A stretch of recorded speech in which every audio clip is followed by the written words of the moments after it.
আজ জন্মাষ্টমী। সকাল সকাল ঘুম থেকে উঠে পড়েছি। বাপ মেয়ে তখনও ঘুমোচ্ছে। মেয়ে যতক্ষণ ঘুমোচ্ছে ততক্ষণ বাড়ির কাজগুলো ঝটপট করে ফেলতে হবে। আমাদের বৈষ্ণব মতে জন্মাষ্টমী হওয়ার জন্য মঙ্গলবার পালন হচ্ছে, তাই স্কুলের ছুটিটা পাইনি। মানে স্কুলেও যেতে হবে, তাই কিছু কাজ এগিয়ে রাখছি যাতে মায়ের একটু সুবিধা হয়। নিজেদের খাবারগুলো রান্না করে রাখতে হবে। আলু ভাজা, চিচিঙ্গা পোস্ত, মটর ডাল। ডালে নুন দিতে ভুলে গিয়েছিলাম, কিন্তু সবাই সবার মতো ভাতে নুন মাখিয়ে খেয়ে নিয়েছে।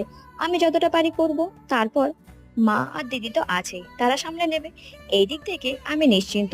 সব কাজ নিজেকে করতে হয় না। মেয়ে উঠে পড়তেই মেয়ের জন্য বাড়িতে বানানো সেরেলাকটা রেডি করে ফেললাম।